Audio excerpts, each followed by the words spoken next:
Ouvrons notre Bible au livre de Matthieu chapitre 20. Matthieu chapitre 20. Faveurs insondables de Yahweh. Faveurs insondables de Yahweh. Matthieu 20, versets 1 à 16. La parabole des ouvriers dans la vigne. Le chef de famille, qui représente Dieu, recrute une série de travailleurs à différents moments de la journée. Il promet au premier un jour de salaire, un denarius. À la fin de la journée, c'est ce qu'on appelle un sou. À la fin de la journée, il paie à chacun des travailleurs le même salaire. Mais ceux qui ont été embauchés les premiers sont fâchés qu'ils ont travaillé plus longtemps pour le même salaire que ceux qui ont été embauchés plus tard. Les remarques de clôture du chef, les remarques de la fin du chef de famille démontrent un grand principe de la grâce. Il demande: ne puis-je faire ce que je veux avec ce qui m'appartient?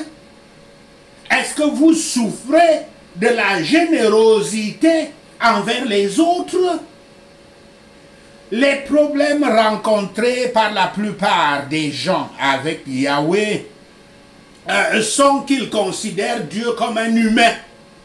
Ils pensent que Yahweh pense comme les humains, se comporte comme les humains et les juge comme les humains.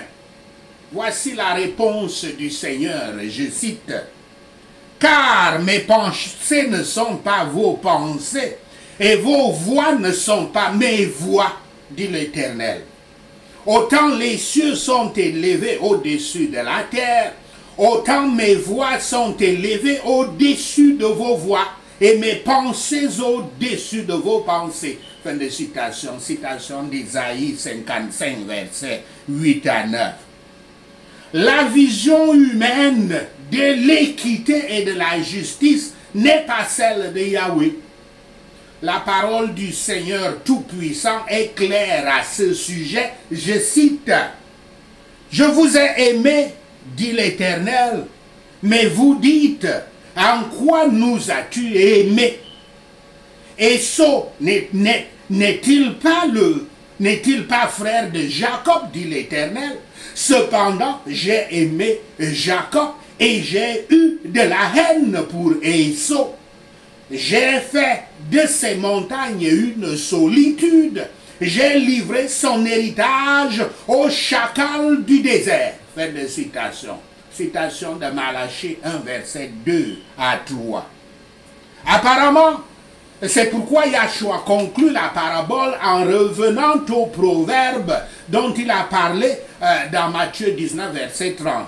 Mais dans ce cas, il renverse l'ordre. Le dernier sera le premier. L'objectif direct de cette parabole semble être de montrer que, bien que les Juifs aient été appelés les premiers dans la vigne, l'évangile devrait enfin être prêché aux gentils et ils devraient être admis aux mêmes privilèges et avantages que les Juifs.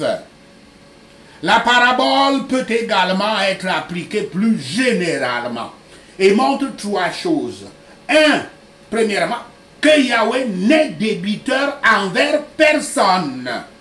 Deuxièmement, que beaucoup de ceux qui commencent les derniers et qui promettent peu en religion, parfois par la bénédiction de Yahweh, arrivent à beaucoup de connaissances de grâce et d'utilité.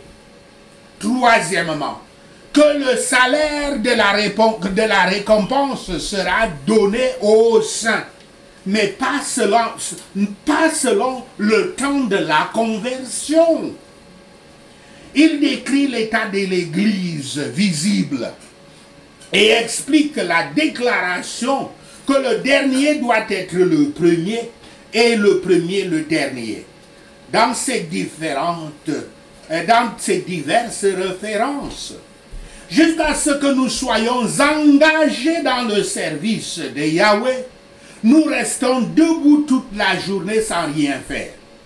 Un état de péché, bien qu'un état de corvée à Satan, peut être appelé un état d'oisiveté. Le marché est le monde. Le marché dans cette écriture est le monde. Et de là, nous sommes appelés par l'évangile. Venez de ce marché. Le travail pour Yahweh n'admettra pas de bagatelle. Un homme peut aller au ralenti en enfer, mais celui qui ira au ciel doit être diligent.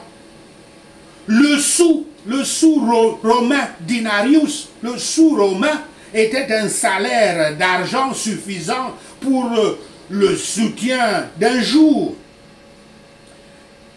Cela ne prouve pas que la récompense de notre obéissance à Yahweh est en œuvre ou en dette.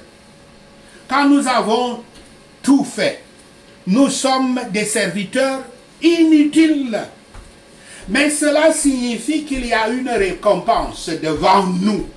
Mais que personne sur cette présomption ne repousse le repentir jusqu'à ce qu'il soit vieux.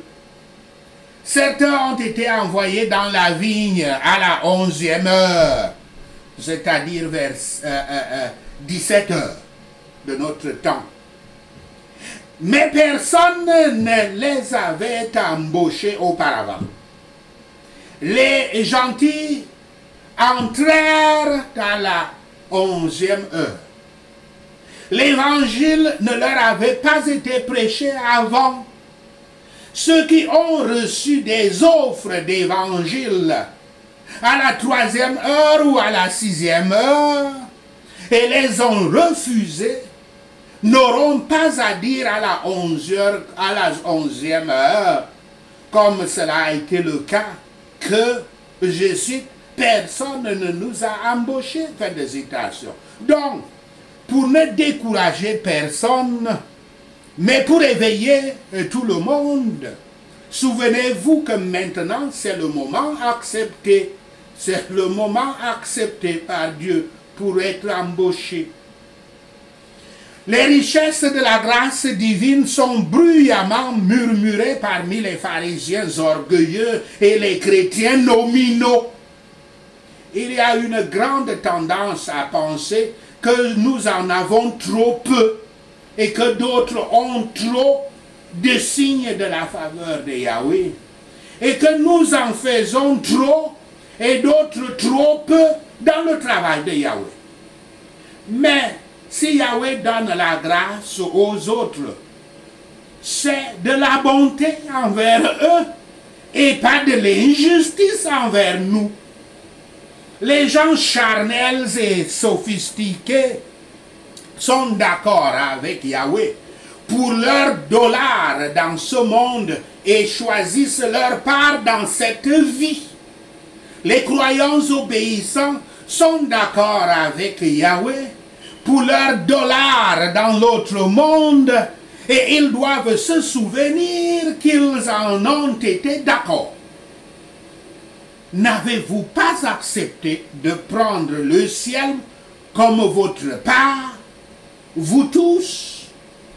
Chercherez-vous le bonheur dans la créature, dans le monde? Yahweh ne punit pas plus qu'il ne mérite, plus que cela ne mérite, et il récompense chaque service fait pour lui. Il ne fait donc tort à personne en montrant une grâce extraordinaire à certains. Voyez ici la nature de l'envie. C'est un mauvais œil qui est mécontent du bien des autres et qui désire leur douleur à cause de ça. C'est un chagrin pour nous-mêmes, déplaisant à Yahweh et blessant pour nos voisins. c'est un péché qui n'a ni plaisir, qui n'apporte ni plaisir, ni profit, ni honneur. Il ne vous profite pas si une personne est payée plus ou moins que vous. Renonçons à toute revendication orgueilleuse et cherchons le salut comme un don gratuit. N'ayons jamais envie ni rancune, mais réjouissons-nous et louons Yahweh pour sa miséricorde envers les autres, aussi bien qu'envers nous-mêmes. Matthieu 20, versets 17 à 19. Yahshua prédit de nouveau ses souffrances. Alors que Yahshua s'approche de Jérusalem, il instruit de nouveau les 12 apôtres concernant sa mort, son enterrement et sa résurrection. Cette fois cependant, il élabore brièvement plusieurs autres choses.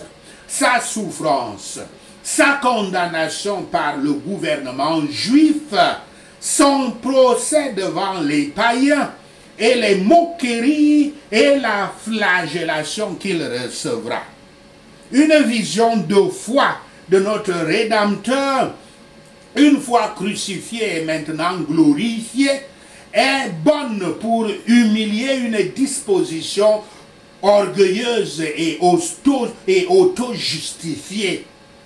Quand nous considérons le besoin de l'humiliation et des souffrances du Fils de Dieu pour le salut des pécheurs périssables, nous devons sûrement être conscients de la liberté et de la richesse de la grâce divine dans notre salut.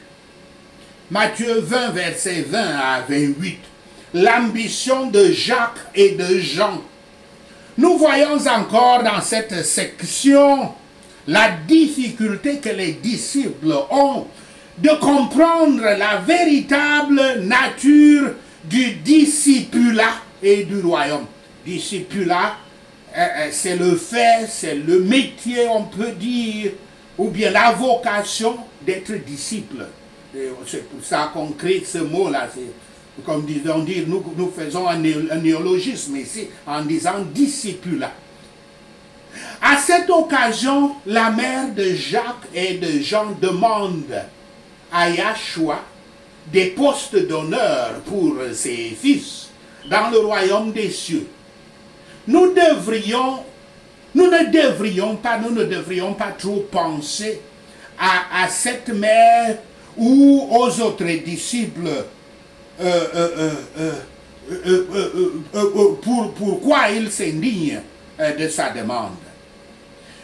La tentation de voir des postes de leadership comme des postes de pouvoir plutôt que des occasions de servir existe encore aujourd'hui dans l'Église du Christ.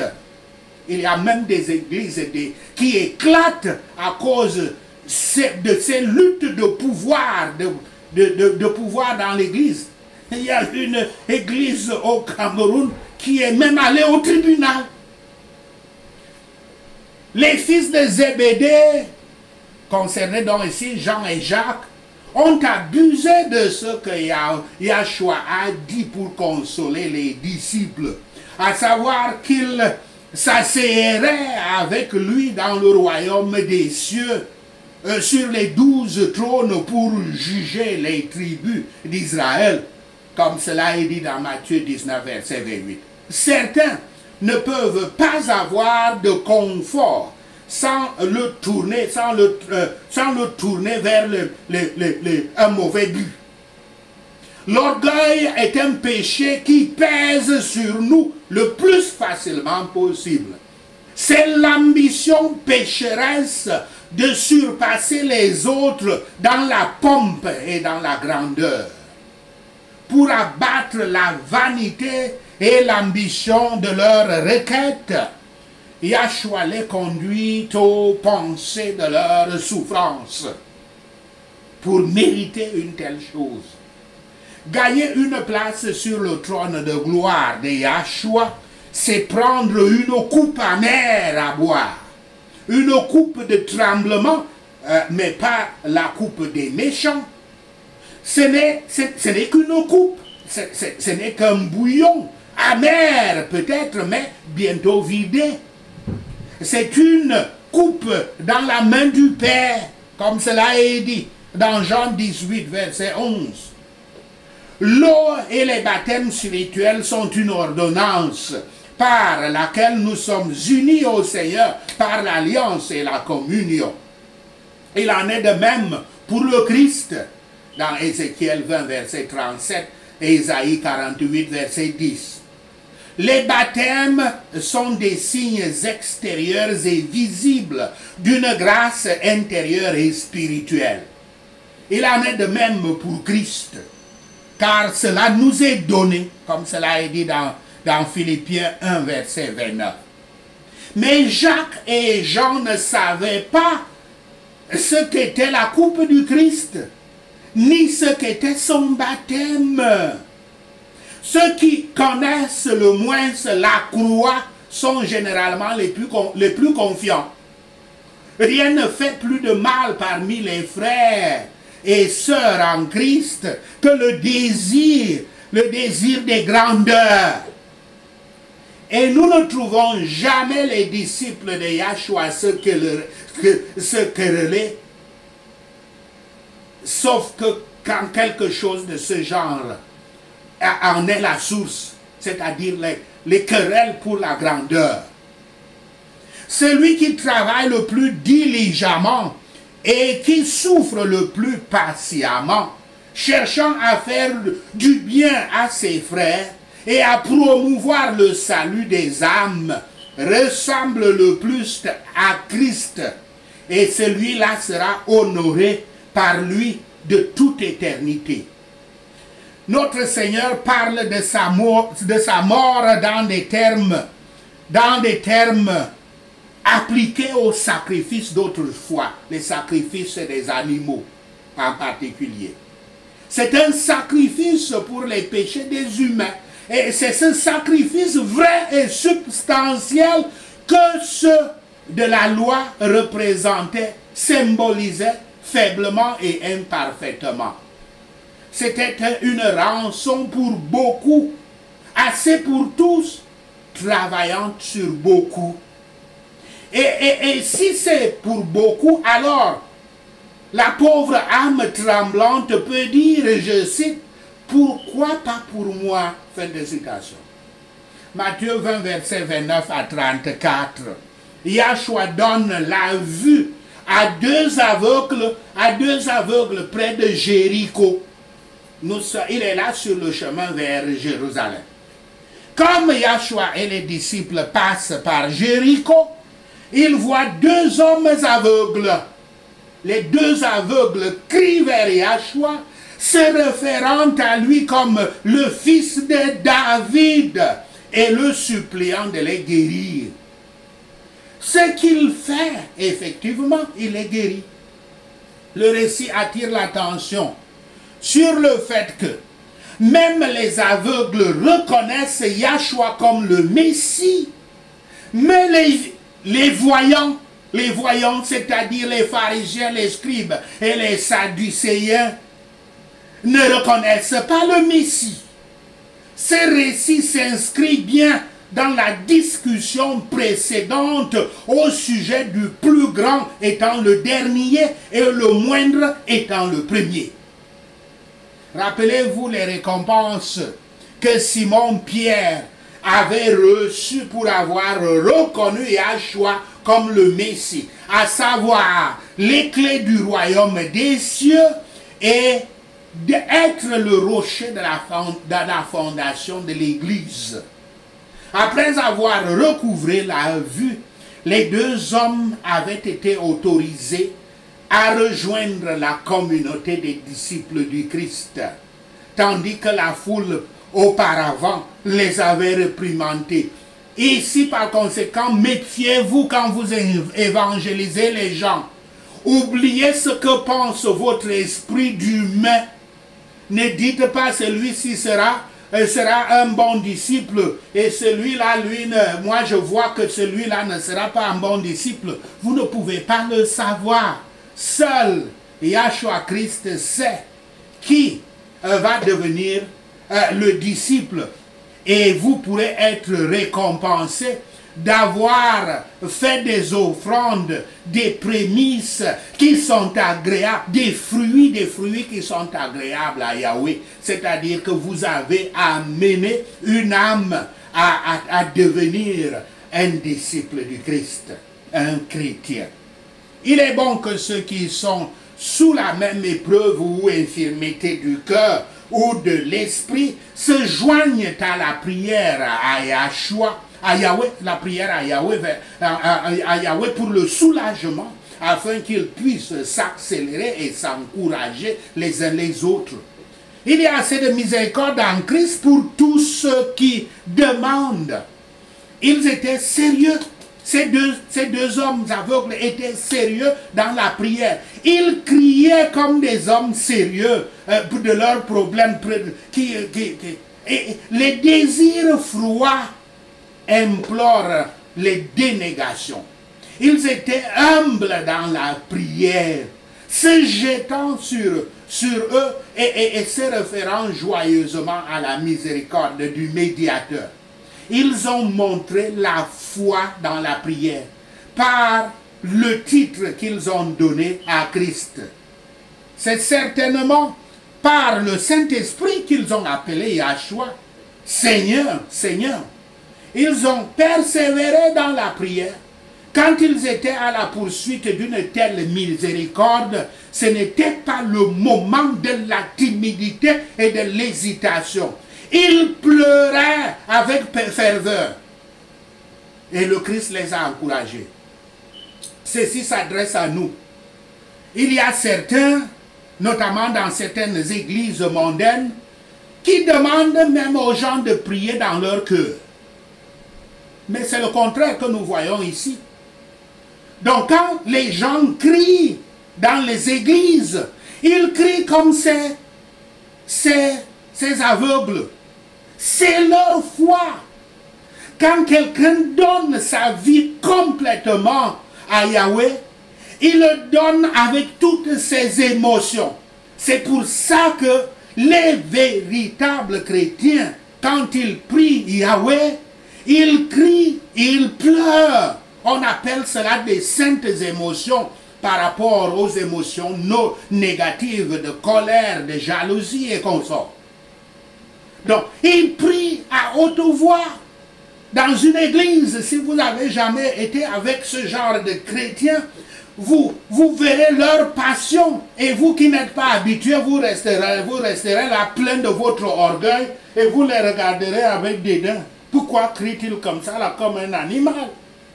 Alors que c'est le véritable chrétien. Il s'est donné entièrement à Christ. Et quand il prie avec tout son cœur. C'est ça que Yahweh demande. Les besoins et les fardeaux du cœur, du corps, dont nous sommes bientôt conscients et auxquels nous pouvons facilement nous associer. Oh, que nous avons aussi sensiblement, que nous sommes aussi sensiblement pleins de nos maladies spirituelles, en particulier de notre aveuglement spirituel. Beaucoup de gens sont spirituellement aveugles, mais disent qu'ils voient. C'est le cas des pharisiens, des scribes et des sadduciens ici. Yahshua avait guéri donc ces aveugles. Et quand ils eurent la vue, ils le suivirent, ils devinrent des disciples du Christ, des véritables chrétiens. Personne ne suit aveuglement le Christ. Personne ne suit le Christ étant aveugle. Car nous devons suivre le Christ aveuglement. Nous devons enlever notre propre pensée. On doit le suivre, c'est comme ça que Yahweh veut. Mais vous ne pouvez pas le suivre sans avoir la vue. Il a d'abord, par sa grâce, ouvert les yeux des gens et ainsi attiré leurs cœurs à lui. Ces miracles sont notre appel à Yahshua. puissions-nous l'entendre et en faire notre prière quotidienne pour grandir dans la grâce et dans la connaissance du Seigneur et Sauveur Yahshua le Messie. Sachez ceci et le Seigneur Yahweh vous bénira. Amen. Prenons ces points de prière. Prions Matthieu 20. Père Yahweh, je